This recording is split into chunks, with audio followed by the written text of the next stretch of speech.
নমস্কার বন্ধুরা, সবাই কেমন আছেন? আশা করি সবাই ভালো আছেন, সুস্থ আছেন। আমরাও অনেক ভালো আছি, সুস্থ আছি। আমার চ্যানেলে আপনাদের অনেক অনেক ভালোবাসা জানিয়ে আজকের এই মিনি ব্লগটি শুরু করলাম। আজকের ব্লগটি হচ্ছে পাঁশকুড়া বিদ্যাসাগর উদ্যানের উদ্দেশ্যে একটি ছোট্ট ব্লগ নিয়ে এলাম আপনাদের মাঝখানে। আশা করি ব্লগটি আপনাদের ভালো লাগবে। অনুরোধ করব পুরো ব্লগটা দেখার জন্য। তো সকালবেলায় আমরা একদম টিফিন করে রেডি হয়ে পার্কের উদ্দেশ্যে বেরিয়ে গেলাম। বাড়ি থেকে স্টেশন আমাদের অনেকটাই দূরত্ব, পায়ে হেঁটেও যাওয়া যায় যদি একটু সময় হাতে নিয়ে বেরোতে হয়।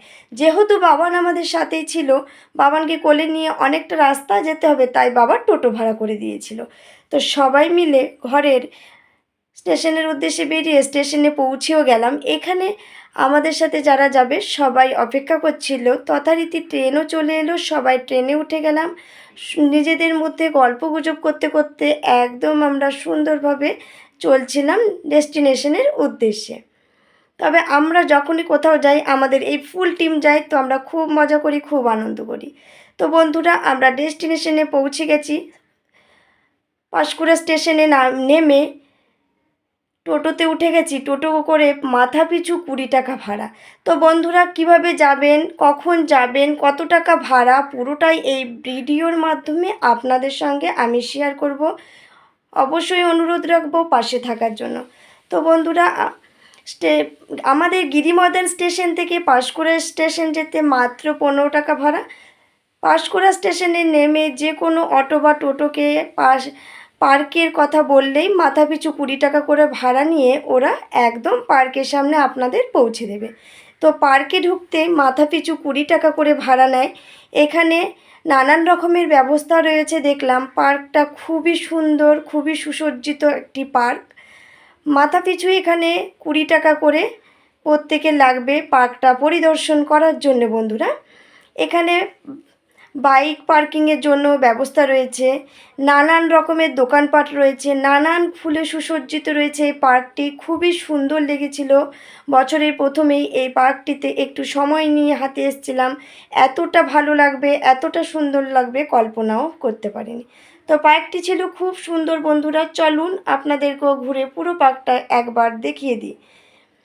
তো আপনারা চাইলে পার্কটিতে অবশ্যই আসতে পারেন। হাতে সময় থাকলে সপ্তাহে একদিন হলেও যদি অফিসের ছুটি ছাটা পান, এই পার্কটি ঘুরে যাবেন। যদিও শীতের সময় পার্কে আসতেই খুব একটা ভারী মজা লাগে এই শীতের সময়ে পার্কে আসতে। তো আপনাদের হাতে টাইম থাকলে একদিনের জন্য এসে এই পার্কটি ঘুরে যাবেন।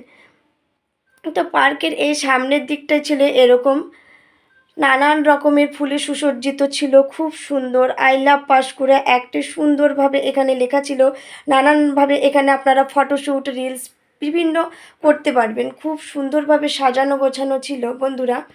আর আপনারা চাইলে এখানে খাওয়ার বাড়ি থেকেও রেডি করে নিয়ে আসতে পারেন। এখানে প্লেস আছে, বসে দুপুরের লাঞ্চটা করতে পারেন যারা পিকনিক করতে চান।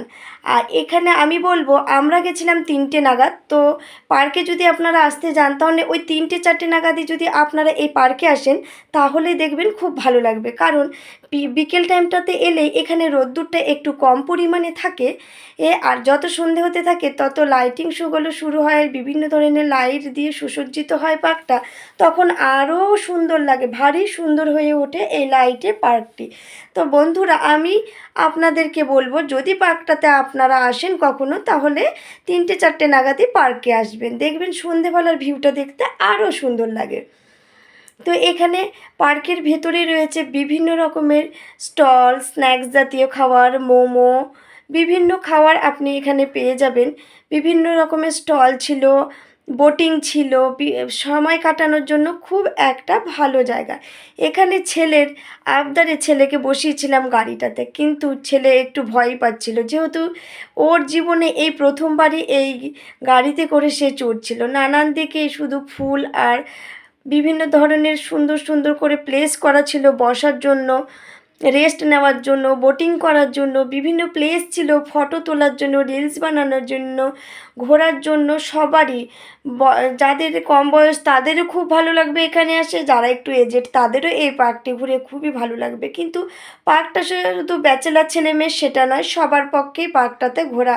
অনেক পার্ক আছে যেগুলো শুধু ব্যাচেলারদের জন্যই শোভা পায়, কিন্তু এটা সবার জন্য খুবই সুন্দর, বিভিন্ন রকমের এরকম করা ছিল। এগুলোতে বসে আপনারা খানিকক্ষণ সময় কাটাতে পারবেন, রেস্ট নিতে পারবেন। এদিকে বিভিন্ন ধরনের, এত সুন্দর বলে বোঝাতে পারবো না বন্ধুরা। আবারও আপনাদের বলছি, যদি পার্কটা দেখে আপনাদের একটুও ভালো লেগে থাকে অবশ্যই যাবেন, যদি হাতে সময় থাকে এই শীতের সময়ে ঘুরে আসবেন।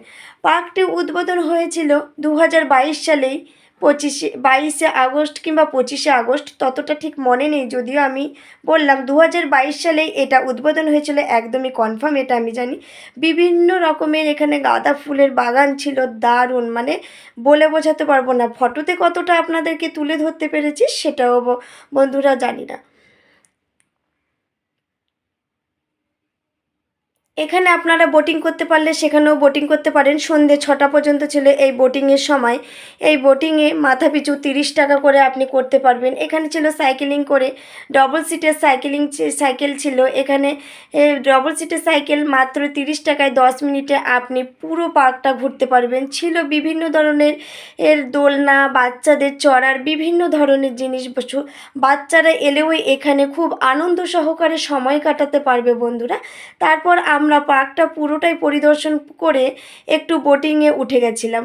যেহেতু সবারই ইচ্ছে ছিল একটু বোটিং করার, সেহেতু বন্ধুরা আমরাও এসেছিলাম বোটিংয়ে করতে। তো আমরা বোটিং করে সন্ধেবেলায় নেমে গেলাম। সন্ধে প্রায় হয়ে এসছে, এখানে সবাই মিলে চলে গেলাম ফুচকার দোকানে। একটি মাত্র ছিল এখানে আজকে ফুচকা দোকান। তো সবাই ওখানে দারুণ মজাদার হিসেবে ফুচকাগুলো খাচ্ছিল, মজা করে করে। আর ফুচকাটা নাকি খেতে দারুণ ছিল। যদিও বন্ধুরা আমি খাইনি, আমার ফুচকা খাওয়া বারণ, আমি খাইনি। সুতরাং আমার সাথে যারা গেছিলো, মা, জেঠিমা, বৌদি, দিদিভাই আমার, তারা সবাই বিভিন্ন মজা করে ফুচকা খাচ্ছিল আর বলছিল দারুণ দারুণ ফুচকাটা। তো ওইদিকে ফুচকা খাওয়ার পরেই দাদাভাই বলল লাইটিং শো শুরু হয়ে গেছে, চলো। তো বন্ধুরা সন্ধ্যেবেলায় দেখলাম এই লাইটিং শো, খুব সুন্দর লেগেছিল লাইটিং শোটা। আর পার্কের লাইটগুলো যখন জ্বলেছিল লেগেছিল আর সুন্দর। তো বন্ধুরা ভিডিওটা এ পর্যন্তই, কেমন লাগলো অবশ্যই জানাবেন। Bye bye.